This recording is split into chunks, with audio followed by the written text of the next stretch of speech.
Wilson Miles from Black Film TV, talking to Blair Underwood, who's currently starring in the #1 film, Longlegs. How are you? Fantastic, Wilson. How's it going? Good. Here you are. Obviously, the movie did better than expectations. You haven't had a hit on camera, and these are the big ones since, if I checked rightly, a Tyler Perry movie from back in the day. Hmm.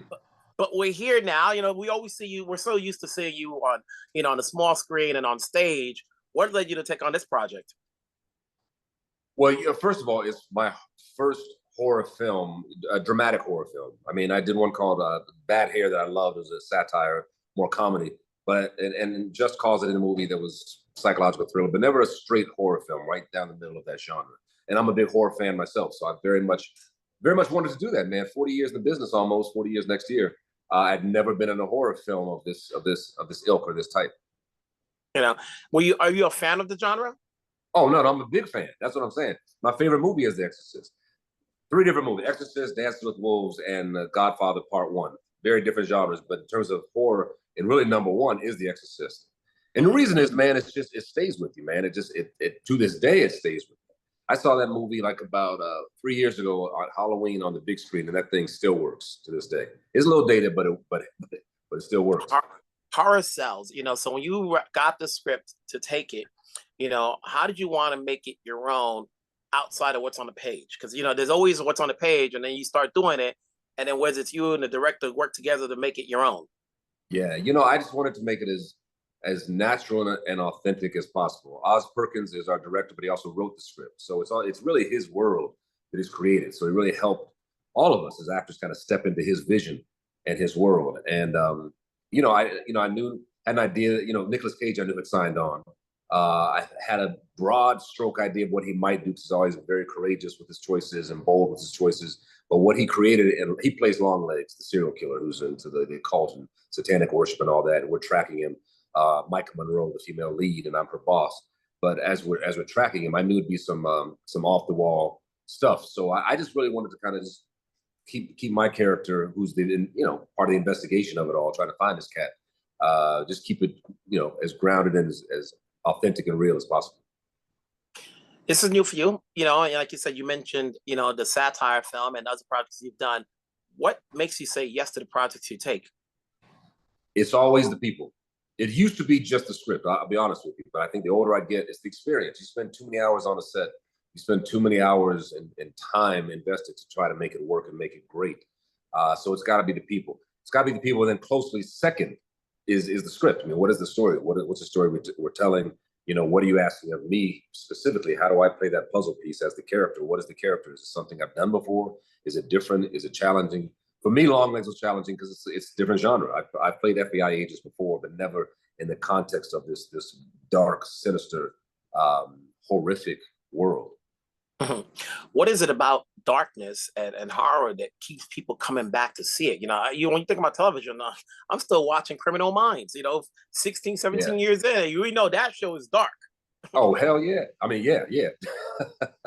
I would tell you, for me, there's that sense of, can it scare me? Just like a roller coaster, a thrill ride. Is it going to be that scary? Can it take me on this ride that's going to take me to a different place? And it's almost a challenge. Can you scare me? That's why I like to do roller coasters. Is like I go to a horror film. But I think there's something in that. I think part of it with great entertainment, it's a type of escapism. It's something outside of your real world, your everyday world, and you want to dive into it, but also with the safety of knowing you're in the theater or in your living room. And you've had your share of dark roles. I've seen what you did on Law and Order. I've seen your role on Elsbeth. You know what I'm saying? So when you think about it, it's like, okay, he's not playing the goody two shoes, So when people think of you, they're like, nah, you don't know. Blair can play evil if he needs to. Yeah. So when you're working with this cast, it's the darkness. Obviously we've seen Silence of the Lambs, and there's some similarities to this in there. And then there are other films you can probably mention, for you, do you think about some of these things do happen? There are serial killers out there. We just don't hear about it.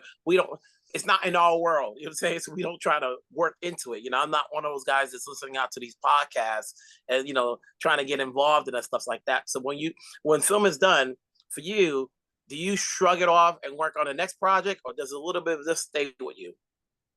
a little bit stays with you. This one in particular, I've said this in other interviews, but it's very true. Before I'd go to work on this one, I made sure I was prayed up. I would pray before I went to work, and I'd pray when I'd leave work, and just really kind of just shake it off you, because you can go into a movie for 90 minutes and watch a scary film. Is it going to scare you? Whatever brings you into that theater. But to be on a set where you're dealing with 12, 13, 14 hours a day after day, you're dealing with dark elements like satanic worship, like the occult. So this is all the world of Longlegs, of Nicolas Cage's character. We're trying to find him, but you're conjuring up, and you're delving into those worlds, those elements, those spiritual dynamics, and that's very real. When you're just dealing, you're having conversations about those things. So on the real, man, that's no joke. I would pray before and after work every day, and so it helped to just when this project was over, we just kind of close the book and move on.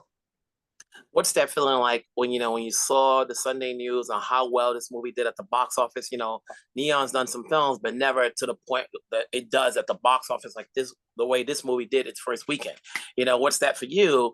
Because you do projects, you guys don't pay attention to the numbers. It's all about the work. But when you see that there's enough of an audience that wanted to see that and will continue to go on, what does that do for you? Bro, I'm not gonna lie. It's exciting. It's exciting, man, because you work as hard on the flops as you do the hits. You don't know where it's gonna land with the audience, if it lands at all. So, this was such a creative marketing campaign from Neon. They did such an amazing job by creating mystery, by not showing Nicolas Cage's face. Partially, they brilliantly edited these trailers together, these teasers together, these to excite people about it. And they did a lot of other creative marketing that they did away from the traditional, let's just buy ads on TV. Let's buy billboards all over the country. They did a couple of billboards, I know, in LA and maybe a couple other cities with a number on it that you'd call, and then you'd hear Nicolas Cage's voice as Longlegs. So all these things were creative, but when it pays off, the simple answer was it's exciting as hell. You mentioned, next year will be 40 years in the business. We've got the anniversary of Crush Groove coming out. You got a bunch of stuff done, when you first came in the game, and talk to people, and you've been working for a long time. So people that look at your career and they say, okay, I want to be following his footsteps. How do you explain the longevity in this game? And then there's some periods where there's spurts where we don't see you, but you manage to come back every now and then. So what is the ingredient to having longevity? Man, that's a great question. Thank you for what you said. If you don't see me, I'm in the lab creating something else to come out later. I think part of the trick of longevity is to always be creative and always challenge yourself and always reinvent yourself. This is a different stroke for me right now. Just being in a horror film, being in that whole genre, that's a different thing.